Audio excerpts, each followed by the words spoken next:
Fala galera, tudo bem com vocês? Na aula de hoje nós vamos falar sobre o capitalismo financeiro e o imperialismo. Dois assuntos que têm tudo a ver. Mas antes disso, eu quero pedir para vocês se inscreverem no nosso canal, darem like no vídeo e ativarem o sininho. E agora, bora para a aula! Então galera, na aula de hoje nós vamos dar um salto na história dos modos de produção. Até meados do século XIX, muitas empresas começaram a funcionar sem grandes recursos e se expandiam à medida em que seus donos reinvestiam na própria empresa parte do que eles ganhavam com a venda dos produtos que eles mesmos produziam.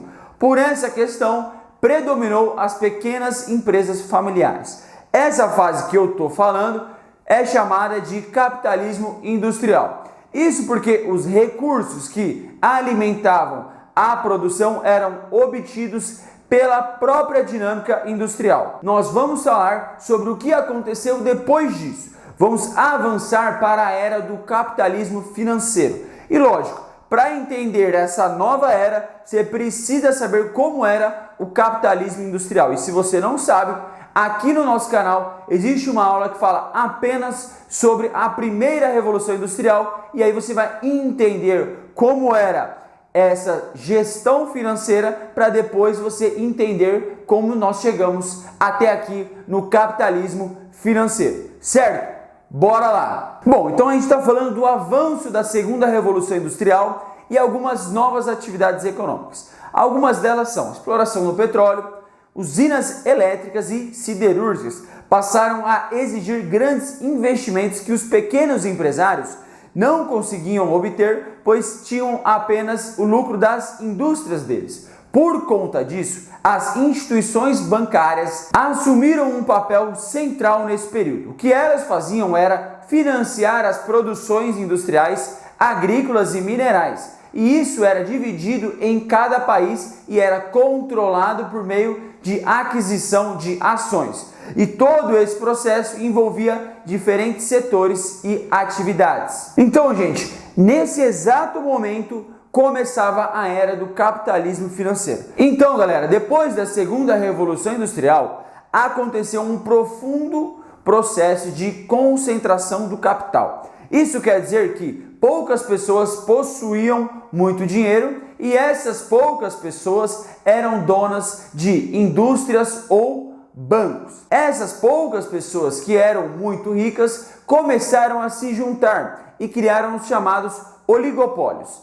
Esses oligopólios quebraram as pequenas empresas e também prejudicaram a livre concorrência. Oligopólio, para quem não sabe, é quando na economia capitalista poucas empresas têm o controle de grande parte do mercado. E isso é um problema, galera. Na medida em que essas poucas empresas começam a usar o comércio e as negociações de mercado para os seus próprios interesses, certo, galera? E aí o mercado vai ser prejudicado. Então, nesse processo também vão surgir as transnacionais, que são grandes corporações empresariais com filiais em diversos países. Um exemplo disso é a marca de carro Ford, que ficou muito conhecida no início do século XX. Por conta desse domínio comercial concentrado e a necessidade de matérias-primas para conseguir produzir nas indústrias, as potências capitalistas, a Grã-Bretanha,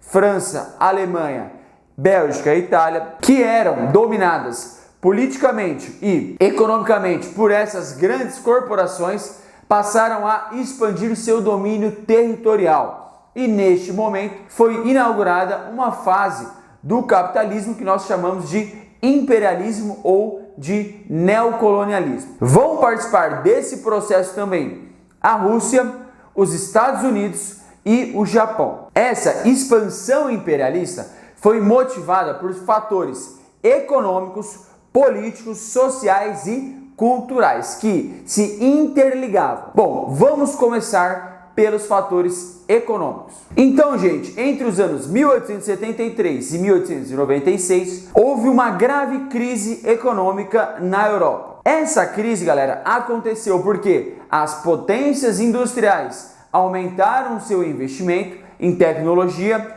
e isso fez com que as pessoas fossem substituídas pelas máquinas. Tá bom, professor, mas qual o problema disso? Com o avanço da tecnologia, galera, você consegue aumentar a sua produção, mas o problema é que as pessoas ficam desempregadas. E se as pessoas estão desempregadas, elas não conseguem consumir. Resumindo, o que acontecia era exatamente o seguinte: existiam muitas mercadorias para a venda, só que a população não tinha dinheiro para consumir essas mercadorias. Nesse momento, gente, várias empresas foram à falência e houve uma queda geral de preço nas mercadorias. O que isso tem a ver com a expansão territorial os países, para resolver essa crise, foram conquistar novos mercados para vender as suas mercadorias que estavam ali sobrando. Além disso, eles queriam também explorar novas fontes de energia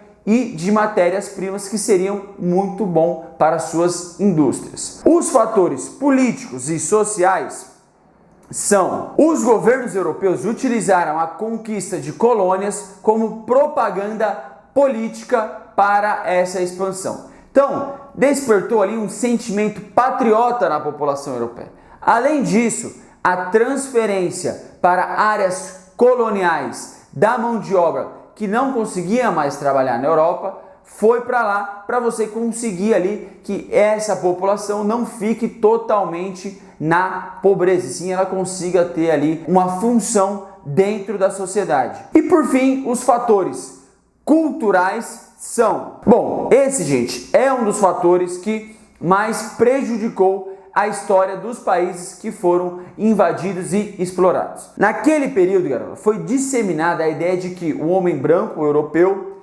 deveria levar aos povos considerados como atrasados as conquistas da ciência e da indústria, ou seja, da civilização europeia que estava se industrializando. Neste pensamento racista e eurocêntrico da época, a colonização tinha uma missão civilizadora, ou seja, uma visão mentirosa.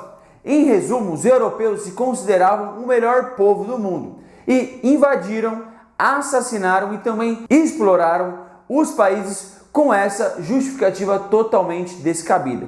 Mas nós vamos nos aprofundar nessas invasões numa próxima aula. Então, galera, esse foi o panorama geral para a gente entender como vai ocorrer esse imperialismo na África e também na Índia e também na China, certo? Então, houve essa expansão de mercado por parte dos países europeus. Certo, galera? Essa foi a nossa aula de hoje.